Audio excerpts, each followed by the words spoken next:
আসসালামু আলাইকুম everyone, welcome back to my channel. কলিজার ভাই বোনেরা, আপনারা কেমন আছেন? আপনাদের দোয়া ও ভালোবাসায় অনেক ভালো আছি। কাছে কিংবা দূরে আপনাদের প্রতি রইল অত্যন্ত ভালোবাসা ও অভিনন্দন আর অনেক অনেক শুভকামনা। তাহলে কথা না বাড়িয়ে ভিডিওতে চলে যাব। মেয়ে হয়ে জন্ম নেওয়া সহজ, কিন্তু মেয়ে হয়ে বেঁচে থাকা অনেক কষ্টের। হাসতে গেলেও ভাবতে হয়, আর কাঁদতে গেলেও ভাবতে হয়। মেয়েদের জীবন বড়ই অদ্ভুত। মেনে নিতে নিতে আর মানিয়ে নিতে নিতে মেয়েদের জীবন শেষ।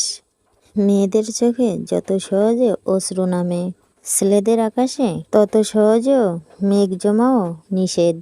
একটা মেয়েই পারে বুকের মধ্যে হাজারো কষ্ট লুকিয়ে লুকিয়ে রেখে সবার সামনে হাসি মুখে থাকতে। একটা মেয়ের জীবন নষ্ট করার জন্য একটা ছেলের মিথ্যা ভালোবাসাই যথেষ্ট। একটা মেয়ে সমাজের কাছে ততক্ষণ ভালো থাকে যতক্ষণ সে চুপ করে মুখ বুজে সব সহ্য করে। মেয়েরা হাজার ত্যাগ স্বীকার করার পরেও দিন শেষে তাদেরকেই দোষী করা হয়। এটাই মেয়ে ভাই।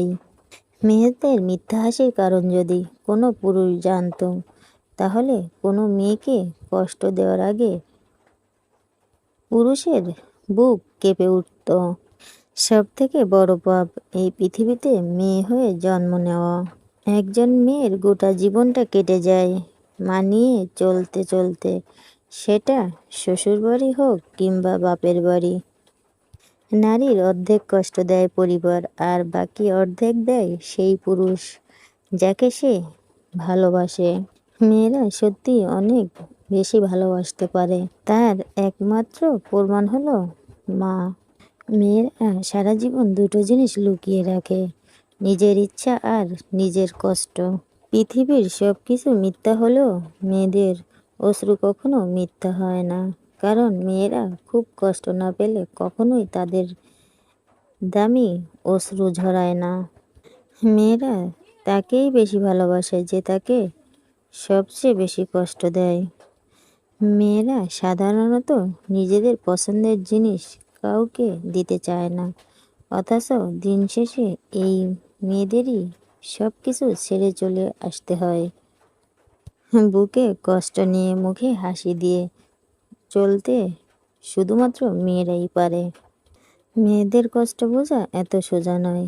তাদের সেই বাড়িতে জায়গা হয় না যে বাড়িতে সে জন্ম নেয়।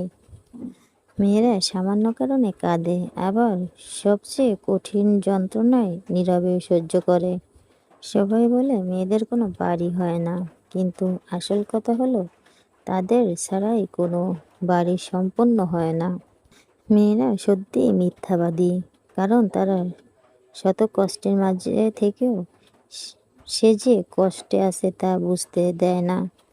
মেয়ে হয়ে জন্ম নেওয়া সহজ, কিন্তু মেয়ে হয়ে বেঁচে থাকা অনেক কষ্টের। হাসতে গেলেও ভাবতে হয়, কাঁদতে গেলেও ভাবতে হয়। মেয়েরা অল্পতেই খুশি হয়, কিন্তু কিছু কিছু মেয়েরা ভাগ্যই এই অল্প সুখও জোটে না। মেয়েরা আসলেই অভিনেত্রী, কারণ তারা নিজের ভালোবাসাকে বলি দিয়ে শুধু পরিবারের কথা ভেবে সুখে থাকার অভিনয় করে। ছেলেরা কষ্ট পেলে যত না কাঁদে, মেয়েরা তার চেয়েও দ্বিগুণ কষ্ট লুকিয়ে হাসে। মেয়ে মানুষ কারো ব্যক্তিগত সম্পদ নয়, তবুও এদেরকে একটু ভালোবাসা আর সম্মান দিলে তারা সারা জীবন আপনারই হয়ে রবে। যে নারীর জীবনে সাংসারিক অশান্তি লেগেই থাকে, সে নারী দুনিয়াতেই নরকীয় স্বাদ অনুভব করে। মেয়েদের জীবনটা হলো একটা মোমবাতির মতো, তারা অন্যকে আলো দিতে গিয়ে নিজে জ্বলে পুড়ে শেষ হয়। তবুও এই দহনের ব্যথা কাউকে বোঝাতে পারে না। এক বোতল বিষ খেয়ে হয়তো মারা যাওয়া যায়, কিন্তু বেঁচে থাকতে হলে হাজার হাজার বিষ হজম করতে হয়। এটাই মেয়ে ভাই। মেয়েদের মন খুবই নরম, সেই নরম মনে কখনো কষ্ট দিও না। পারলে একটু ভালোবাসা দিও, দেখবে সারা দুনিয়ার সাথে লড়াই করছে শুধু তোমারই জন্য। সব মেয়েরা আবার টাকা খোঁজে না, আবার কিছু মেয়ে টাকা ছাড়া কিছু বোঝে না, আর কিছু কিছু মেয়ে হয়তো একটা সত্যিকারের মনের মানুষ খোঁজে। ছেলেরা একটু কষ্ট পেলেই মেয়েদের ঘৃণা করে, কিন্তু মেয়েরা হাজার কষ্ট পেলেও ছেলেদেরকে ঘৃণা করতে পারে না। আর এটাই হলো মেয়েদের ভালোবাসা। একজন মেয়েকে নিজের গার্লফ্রেন্ড তখনই বানাও যখন তাকে স্ত্রীর মর্যাদা দেওয়ার সাহস তোমার থাকে। মেয়েরা জীবনে দুটি জিনিস চায়, একটি হলো সম্মান, আর অন্যটি হলো মনের মতন একজন জীবনসঙ্গী। আমি মনে করি কারো কাছে মূল্যহীন হবার থেকে তার কাছ থেকে নিজেকে সরিয়ে নেওয়াটাই সেও। হয়তো একটু মনে হয় দেরিতেই বুঝেছি, তবে অনেকটা ভালোভাবেই বুঝে গেছি। পৃথিবীতে প্রয়োজন ছাড়া কেউ কারো নয়।